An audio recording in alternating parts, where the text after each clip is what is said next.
సభాధ్యక్షుడు తుమ్మల నాగేశ్వరరావు గారు, జిల్లా ఇన్ఛార్జి మంత్రి డాక్టర్ వివేక్ గారు, జిల్లా సీనియర్ మంత్రి దామోదర్ రాజనరసింహ గారు, పొంగులేటి శ్రీనివాసరెడ్డి గారు, వేదిక మీద ఉన్న పెద్దలు, ప్రజాప్రతినిధులు, అధికారులు, ఇక్కడికి విచ్చేసినటువంటి రైతు బాంధవులందరికీ కూడా పేరు పేరున హృదయపూర్వకంగా నమస్కారాలు తెలియజేస్తా ఉన్నాను. ఈరోజు నర్మెట్ట సిద్దిపేట జిల్లాలో ఆయిల్ ఫామ్ ఫ్యాక్టరీని ప్రారంభోత్సవం చేసుకునే సందర్భంలో మరి రిఫైనరీని కూడా ఫౌండేషన్ వేసుకునేటువంటి ఈ కార్యక్రమంలో భాగంగా ముఖ్యమంత్రి గారు ఇక్కడికి వచ్చినారు.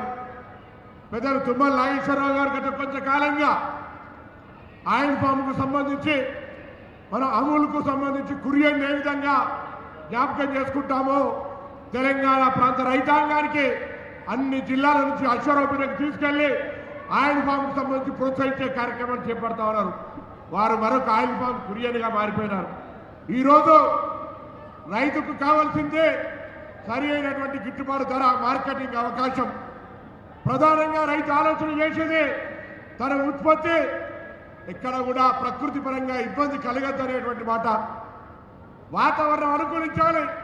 వీటన్నిటికీ అనుకూలించేటువంటి పంట పామాయిల్ పంట. రైతాంగానికి సంబంధించి ఏ భూమి అయినా పామాయిల్ వేసుకోవచ్చు.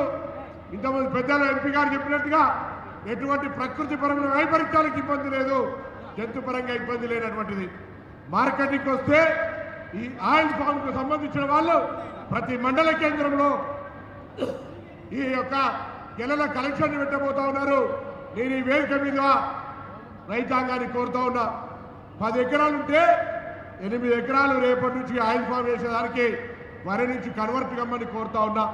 ఇది ఎవరో మిమ్మల్ని బలవంతంగా మార్చేది కాదు. దాని తర్వాత ఇప్పటికే తుమ్మల నాగేశ్వరరావు చెప్పినారు, 3 సంవత్సరాలు మాకు పంట పెరిగే వరకు నష్టం జరుగుతుందని. అంతర పంటలు వేసుకోవచ్చు, కాదంటే పక్కనే అంతర పంటలు ఏమేమి వేసుకోవచ్చు ఇక్కడ చూపెడతా ఉన్నారు.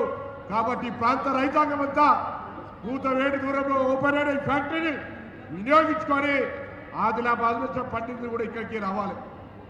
అటువంటిప్పుడు ఈ చుట్టుపక్కల రైతాంగం అంతా ఆయిల్ ఫామ్ను ఇలా గంటకు 30 టన్నులతోటి, అవసరమైతే గంటకు 120 టన్నులతోటి ఇక్కడ రిఫైనరీతో పాటుగా పెట్టినటువంటి ఆయిల్ ఫెడ్ను రైతాంగం ఉపయోగించుకోవాలని, పంటల మార్పిడిలో ఆదర్శంగా నిలవాలని కోరుతూ ఈ కార్యక్రమానికి వచ్చి ఈరోజు రైతు భరోసా, అనేక రైతు సంక్షేమ కార్యక్రమాలకు నాంది తీసుకున్నటువంటి గౌరవ ముఖ్యమంత్రి గారికి, వేదిక మీద పెద్దలందరికీ కూడా హృదయపూర్వకంగా ధన్యవాదాలు. మీ అందరూ కూడా ఇది రైతు రాజ్యం, రైతు సంక్షేమ రాజ్యం, రైతుల కోసం కృషి చేసేటువంటి రాజ్యం, ప్రజాపాలన రేవంత్ రెడ్డి గారి నాయకత్వంలో అనేటువంటి మాట మనవి చేస్తూ ధన్యవాదాలు చెప్తూ సెలవు తీసుకుంటాం.